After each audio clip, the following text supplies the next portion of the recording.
Help me reach my goal and subscribe. And hit the bell icon. Chapter 68-81. Before Claire finished her words, she fell on the bed and passed out.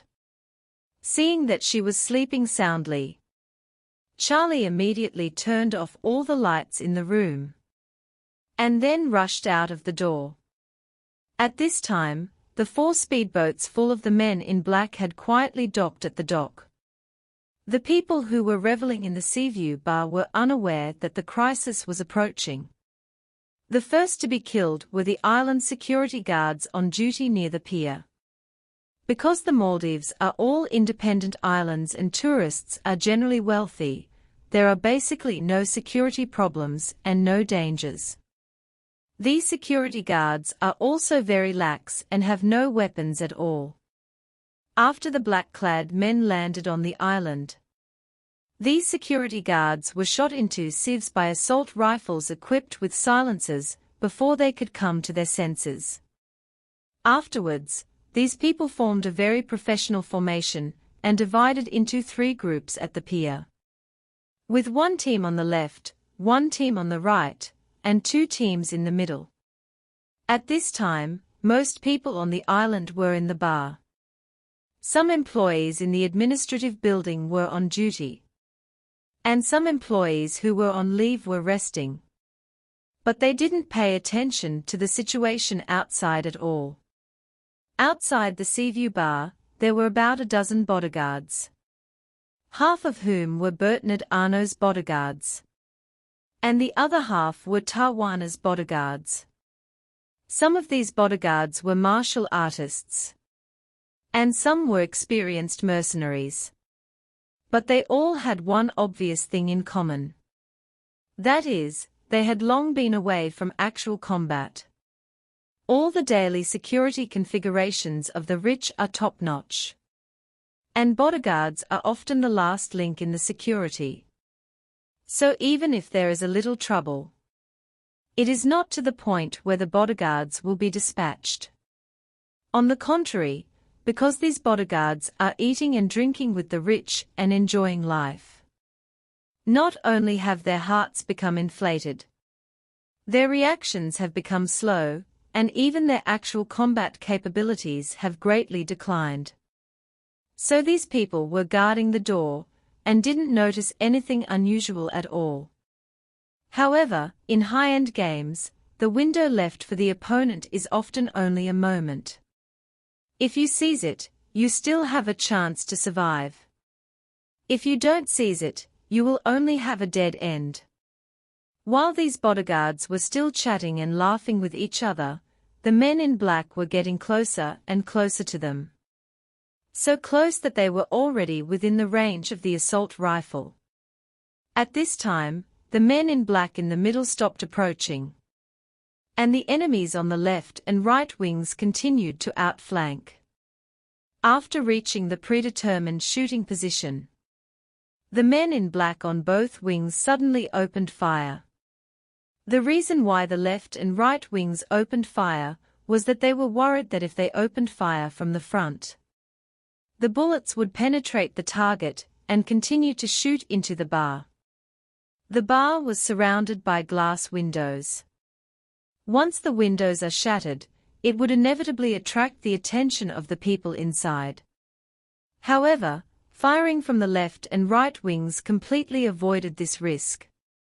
Their bullets penetrated the bodyguards in an instant, because the trajectory came from both sides.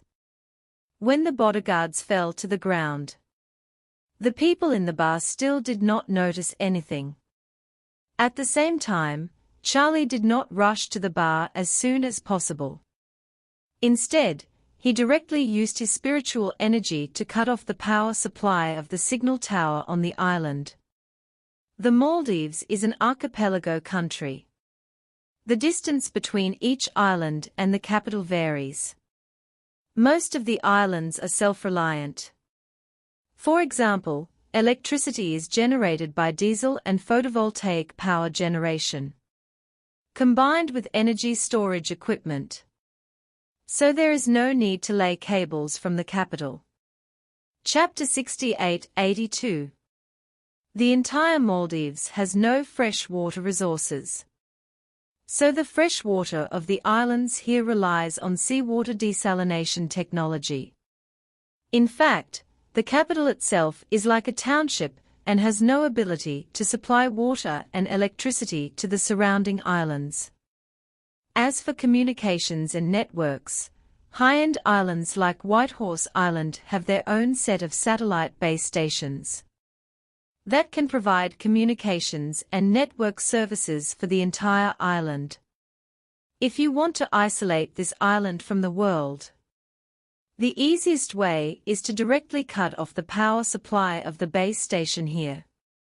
Charlie's motives are different from those of the men in black. The men in black want to make a big event. And big events are his biggest headache. Given the geographical location and geographical features of Whitehorse Island, if the incident really gets out of hand, the government will send troops over. Such a large-scale, armed attack will inevitably make it to international news. And then neither he nor his family will be able to escape. Even if he could run away, the government would know that someone was missing from the island once they checked the entry and exit information and the landing information. Due to the normal process of missing foreign tourists, they would definitely notify the embassy, and the matter would be very serious. Therefore, before Charlie intervened, he had to ensure that any information on the island would not be leaked. After ensuring that there were no operator signals or Wi-Fi signals on the island, Charlie immediately ran to the bar. Outside the bar, after quietly getting rid of all the bodyguards, the leading black-clad man said coldly, "Control the bar as planned, Team 4, follow me in." The captain of Team 4 immediately asked him, "Boss, can we fire indiscriminately after we go in?" "Of course not," the leading black-clad man shouted. "There are many big shots tonight, even my favorite singer Tawana is here. If we kill them all directly, it will be a big loss." After that, he sneered and continued, "Tonight, we have the opportunity to kill 4 birds with 1 stone. Provided that we must control the rhythm and the scene. After we go in, we will control everyone inside as soon as possible. If you encounter resistance with a fatal threat, you can shoot to kill the threat. In addition, no one can fire at the people inside without my order. Do you understand?" "Understood." The black-clad men nodded immediately. At this moment in the bar, Tawana finished singing the last song. The atmosphere in the bar was very good. Everyone was more relaxed than usual because they had drunk some wine. Many people were dancing in the bar with their glasses in hand. Even Jacob and Elaine twisted their bodies a few times with a few foreign couples. They were very happy. Tawana knew that her impromptu small performance had been very popular on the internet. She was very happy to think that Charlie would definitely hear about it. Not to mention Bernard Arnault, who got a free performance from Tawana, which greatly improved the popularity of the Whitehorse Hotel. Just when everyone was immersed in this happy night, someone suddenly said, "Oh, why is there no network? I'm still broadcasting live. There are more than 100,000 viewers watching." Other people, who were broadcasting live, also saw the prompt on their mobile phones and exclaimed, "There is really no Wi-Fi network. Even the operator's communication network is gone." Bernard heard the movement around him and hurriedly picked up his mobile phone to check. He found that there was indeed no signal. He immediately asked the general manager of the island beside him angrily, "What's the matter? Why is the network suddenly disconnected at this time?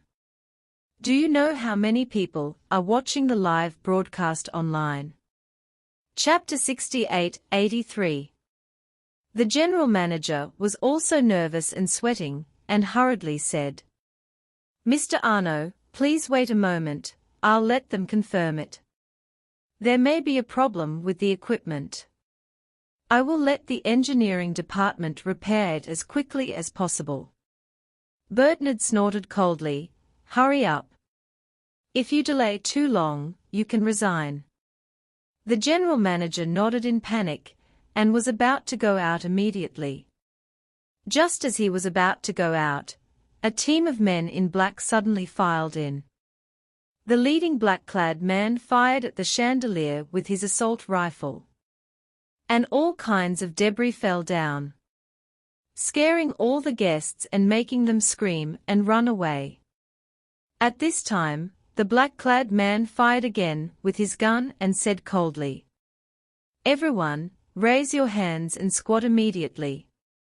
Otherwise, I will kill you without mercy." At this moment, the bar was in chaos. The people who were drinking, listening to songs, and dancing just now all screamed in fear.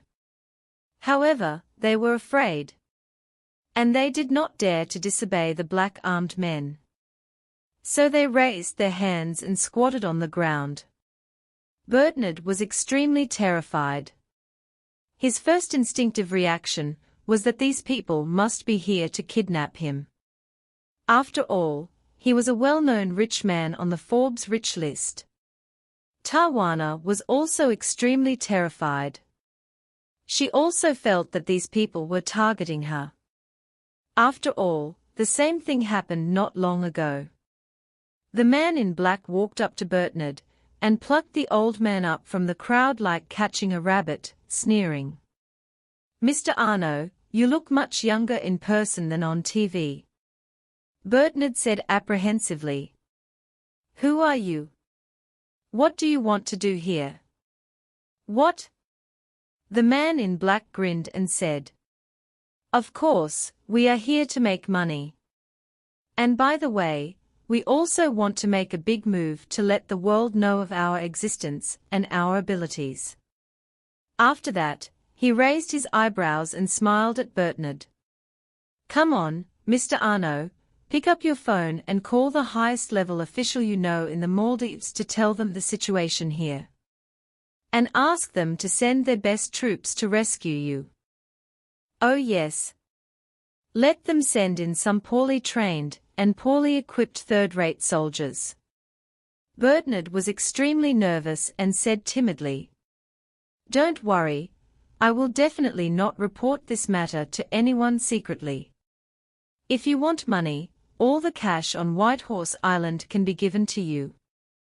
If the money is not enough, you give me a bank account, and I can let my assistant transfer the money to you as soon as possible.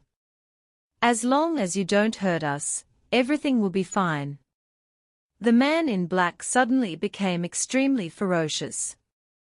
He raised his hand and slapped him in the face, leaving blood on the corner of his mouth. He cursed, "Do you fucking think I'm kidding you here? I asked you to call and you call for me obediently. If you say one more word of nonsense, I will break both your legs." Bernard realized that the other party really wanted him to call for help. So he asked tentatively, "I have the contact information of their defense minister. Can I call him directly?" "Of course," the leader of the men in black said with a smile. "Call now, right now." Bernard took out his mobile phone. Just as he was about to make a call, he suddenly saw the no signal service sign in the upper right corner. And said with a sad face, "I'm sorry, there is a problem with our network. The communication and the internet of the entire network are disconnected. Now we can't contact the outside world." Chapter 68-84.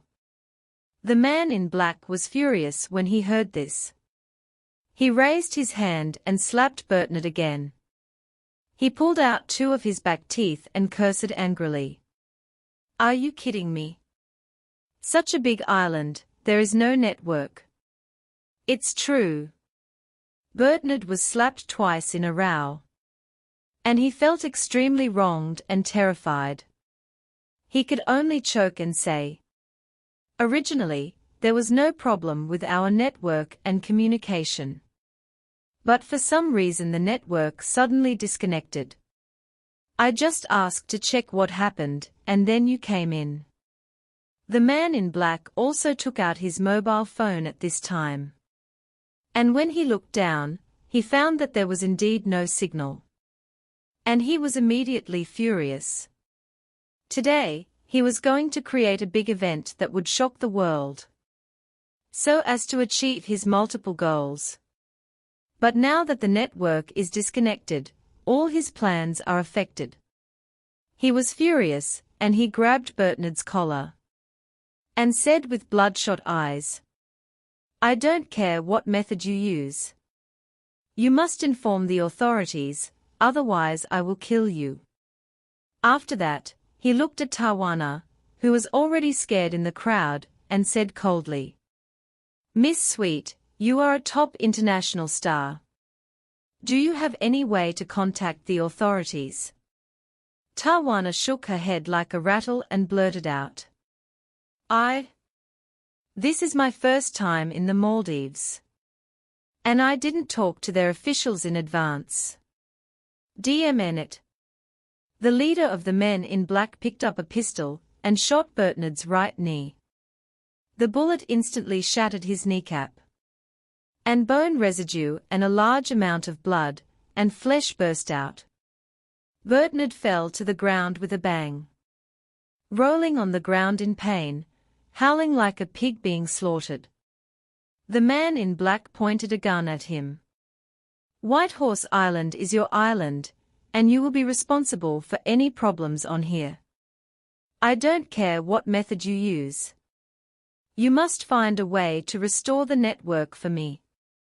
Bernard endured the severe pain and asked the manager, "Hurry up and find a way to notify the technicians to inspect the equipment and see if there is any problem with the equipment." The man in black said to several men around him, "Take that person with you. If anyone plays tricks, shoot him on the spot." "Okay." Several people immediately nodded heavily and dragged the terrified manager out. At this time, the leader of the men in black walked onto the stage where Tawana had just performed, holding the microphone and smiling. "Don't be afraid, everyone. Let me introduce myself to you. My name is Waltian Wan, and I am a member of the famous mercenary organization Cataclysmic Front. As long as you cooperate with us, I will not hurt any of you. But if any of you dare to play tricks on me, I will definitely shoot him in the head." Cataclysmic Front. Many people in the crowd were stunned. This naturally included Hamid. Hamid's first thought was to quickly reveal his identity and tell Waltian that he had a good relationship with their boss. But the next second, he suddenly realized that something was wrong. He didn't know what style the Cataclysmic Front was in the past. And he didn't know whether it would carry out similar terrorist attacks. However, the Cataclysmic Front, which was conquered by Charlie, would never do such a thing. Not to mention that Charlie himself was on the island. Not to mention this Waltian, even if Joseph came, he would not dare to act rashly. This also means that the man in front of him, who calls himself Waltian, is not a member of the Cataclysmic Front at all. Then why did he pretend to be so? Hamid's brain worked quickly, and he suddenly remembered that this group of people actually wanted to inform the Maldivian authorities and make a big fuss. In this way, they must want to find a terrorist attack that shocked the world and discredit the front. At this time, the leader of the black-clothed men, who called himself Waltian, looked around the terrified crowd and saw Hamid next to the two pregnant women. His pupils shrank slightly. And then he turned his head and looked at others calmly. In fact, tonight, Hamid was his real target. Chapter 68-85. Hamid didn't realize at this time that the other party was targeting him. He felt that the real target of this group of people was the Cataclysmic Front. Or maybe another mercenary organization that was in competition with the Cataclysmic Front. So he began to think about his situation in his mind. Since the other party wanted to make a big event and throw dirty water on the Cataclysmic Front, they would definitely go on a killing spree here tonight. Then, what should he and his two wives do? He came here with a false identity this time. In order not to expose his target, he did not bring any entourage or guards. Now it can be said that he is helpless. Just when he was desperate, he suddenly saw Jacob and Elaine squatting in the crowd with their heads in their hands. At this moment, he suddenly breathed a sigh of relief. These two people are Brother Wade's father-in-law and mother-in-law, so he will definitely not stand idly by, right? As long as we hold on until Brother Wade appears, will we be saved? Brother Wade came to my base alone, without anyone noticing, and no one was his match. I think it should be no problem for him to deal with these people. Thinking of this, he turned his head to look at the entrance. Looking at the men in black guarding the door with guns, he couldn't help but sigh in his heart. My brother Wade, why don't you come to the party? If you were here too, wouldn't you have subdued these idiots in the blink of an eye? What if you don't know the situation here? It doesn't matter if you can't save me. But if you can't save your parents-in-law, how are you going to explain to your wife? At this time, the leader of the men in black glanced at Hamid and saw that he was looking at the door secretly. He was still wondering in his heart. This guy is not dreaming that someone will come to save him. I know his whereabouts very well. He didn't bring any entourage with him on vacation this time. How could anyone save him? Thinking of this, the men in black had already made plans for the next step. As long as the communication is restored, he will let these tourists and celebrities open the live broadcast. Kill people in the live broadcast, kill Hamid, and throw all the dirty water on Cataclysmic Front. And then quickly evacuate before the government troops arrive. Everything will be seamless. At this moment, Charlie has quietly approached the bar. He saw several men in black coming out of the bar with the manager of the island. And he knew that the other party must want to inspect the network. The spiritual energy covered the entire bar. He realized that the situation was relatively stable. So he guessed the other party's intention. They must not kill people in the bar before the network is restored. So, he immediately turned around and followed the few people and the manager. When they left the sight of the guards outside the bar and walked onto a winding and dense jungle path, he suddenly said from behind, "All of you, stop there." The men in black were startled and immediately turned around with their guns. The black muzzles of their guns pointed blank at Charlie. At the same time, several people looked at him nervously. And one of them blurted out, "Who are you? Are you looking for death?" Charlie strode towards the few people and said lightly, "Yes, I am looking for death. If you have the ability, just shoot." The manager recognized Charlie as a guest on the island and hurriedly said, "Mr. Wade, don't be impulsive. They really know how to kill people. There are many corpses outside the restaurant and blood is all over the ground." Charlie smiled and said, "Don't worry, they can kill others but not me. The man in black in the middle heard that Charlie should be a guest on the island, and immediately cursed, "DMN idiot. Do you think we are making a movie here? Go to hell." After that, he was about to pull the trigger without hesitation.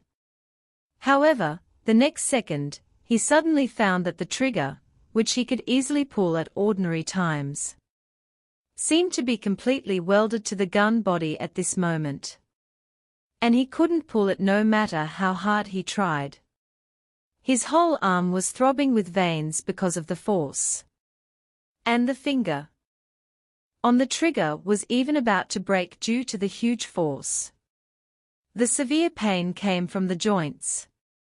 His head and face were covered with sweat. But even so, the trigger still didn't move. He was shocked and hurriedly said to others, "This person is not right. Quick! Shoot him to death." After receiving the order, several people immediately pulled the trigger.